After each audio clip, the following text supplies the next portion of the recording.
The headline in the New York Times was Democrats block federal worker pay bill as shutdown drags on. The vote to pay military and essential workers broke down like this: 54 yes, 45 no. Just 3 Democrats joined Republicans in voting to pay furloughed workers. And Senator John Fetterman was quick to point out, I'm a Democrat, I voted yes. Senator Fetterman has been one of the clearest voices in calling for an end to the shutdown, analogizing the situation to Groundhog Day.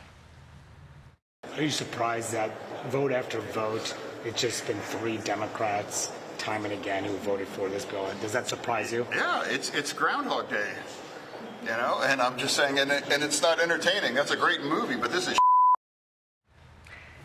Senator Fetterman joins me now. Senator, an honor to have you. That clip was from Tuesday, and you said you weren't surprised by the continual votes by your party to not reopen the government.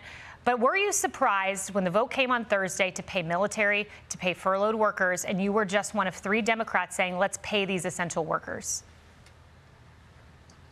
I mean, I'm not surprised when I do believe that there's a critical mass of my fellow Democrats that are dug in, and now until there's an absolute ironclad kind of a deal, and I do fundamentally believe Leader Thune is an honorable guy, and I do believe we could have a sincere conversation, you know, after we can open it up, and then we don't have to do this 3-card Monty about, you know, do this, do that, do the other thing. Let's just open it up, and then we have our SNAP, you know, we have everyone's paid, and then we can have that conversation to see if we can extend those tax credit deals, because I do believe there are enough Republicans that would like to see that too. And now for me, I don't check. It's like, are we winning? Are we losing? And the thing, it's like, because I guarantee America is losing in this place right now. You know, no doubt America's losing in this, Senator. And I wonder, you know, you're in the halls of Congress. You are in some of these meetings with fellow Democrats. And do you hear privately some of your Democratic colleagues saying, we got to end this thing? Well, I mean, I just know that 2 things must be true in this situation right now. You know, SNAP depends on 2 million Pennsylvanians to feed themselves, and I believe it's about 40 million Americans across the nation. That's a big deal right now. And now we all realize that a lot of the premiums are going to go up, and we might want to address that too. We can support those 2 things, but I think it's fundamentally wrong regardless to shut our government down for those things. You know, the Republican side has their priorities. We have our priorities. You know, I think we have to agree that our government must be open. And you think it's time for Republicans to nuke the filibuster and end this thing? I mean, I think I've broached that before. I think it's entirely appropriate. And I would remind, you know, all of us, the Democrats, we wanted to nuke the entire filibuster. You know, I'm referring to right now carving out this specific right now. I'm not talking about eliminating the entire filibuster. It's really not much different than about the en blanc kind of nominees. And I think that was appropriate to do that in that situation as well, too. And carving it out the filibuster now would make it almost impossible to shut our government down in the future, regardless if it's the Democrats or the Republicans doing these things. We should remove ourselves our power to shut this down in this way. Senator Fetterman, you know, I want to talk to you about the ideological way forward for the Democratic Party, because we've seen this rise of democratic socialism and progressivism. And, you know, I'm wondering, what do you think the ideological path is for your party? Well, really the party's going to go its own way, but I've been going my way. I'm going to fight for wins in Pennsylvania, and there's issues that I will agree and align with on the Republican side, specifically like Israel, and I celebrated those great peace deal. And I also really very strong that we have to secure our border, and I was the co-sponsor of the Lakin bill as well. And right now, I'm in a minority that I think it's wrong to shut our government down in this situation right now. And now, so for me, and there's things that I strongly believe in too on the Democratic side, but I'm always going to vote country over party. I'm always going to vote for paying for the military over my party and those things, because I think that's what's appropriate right now. The direction where my party's going, I mean, won't see. But I can control my vote and my voice, and that's exactly where I am.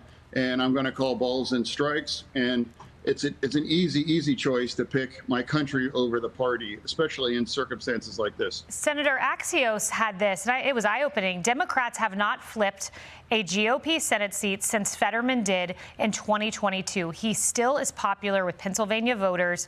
I looked at a Morning Consult poll. You are plus 11 in favorability. A lot of people like you in Pennsylvania. And I wonder, has anyone in the party come to you and said, you're the last time we flipped a Senate seat. How did you do it? And what can we do? What can we learn from that? Yeah, well, that's the thing. And if I become a problem for Democrats to being up 11 points, like in a state as purple, as difficult as Pennsylvania is, it's like that's very strange. But I'm going to be honest, and I would say this to Democrats: I'll be an honest Democrat that's going to tell you what I think is fundamentally right in this circumstances. And now I think many Democrats would agree. In certain circumstances, we're going to vote for our country, not just the party lines on this. And I'm not going to hate everything that President Trump does. I mean, there's things I'm going to agree with, and there's things I'm going to disagree on. And I represent Pennsylvania, and I just don't represent Democrats in Pennsylvania. I represent 13 million people, and there's a lot of Republicans and independents as well, too. Yeah, I was in Pennsylvania last night. I was actually in Hershey, Pennsylvania, at an event where there were a ton of deep conservative Republicans. And some of them said to me, we're just really surprised that Senator Fetterman, he's this voice of truth, and he's willing to cross the aisle. And, they wondered if there was a transformation, or is this just who you've always been at your core, someone who really deeply wants to work with the other side?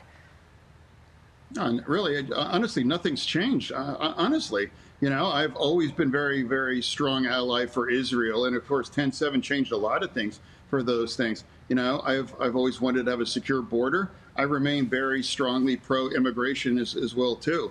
And then I have never had a time in my career when I'm like, hey, let's shut our government down. I've always been very pro on a lot of these things.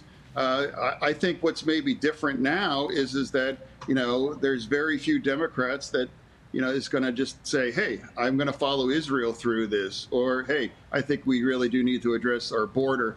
And then I do think of a lot of those other issues. So for me, that fundamentally, again, it's my vote and my voice. And Pennsylvania is up plus 11. I'm not really sure if someone has an issue with it. That's okay, but I'll be very honest and I'll play it straight. Yeah, and Senator, I just want to ask you, a fun question on the way out here. Tomorrow, big game, Steelers, Green Bay. I imagine I can guess who you're supporting, and your thoughts on the game.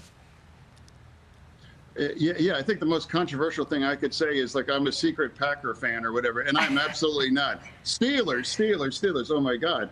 Steelers. That's one of the state religion in Western Pennsylvania, and of course, now I'm also. Western Pennsylvania is also part of that. There's the Sheets, Wawa. That's another one of the Pennsylvania arguments that were Sheets. But absolutely. And now when I just landed, I came back from D.C. this morning, and I see a lot of Packers hats, in the airport. So I think it's going to be a brawl. And I will keep it nice, clean, fun. But it's an amazing weekend for football, absolutely, in Pennsylvania right now. It is. Senator Fetterman, I love your hoodie, and everyone on my Instagram Live said they love it too. So thank you so much. Thank you. Oh, yeah. Thanks. Keep up the great work. All right. Hey everyone, I'm Emily Campagno. Catch me and my co-hosts Harris Faulkner and Kaylee McEnany on Outnumbered every weekday at 12 p.m. Eastern, or set your DVR. Also, don't forget to subscribe to the Fox News YouTube page for daily highlights.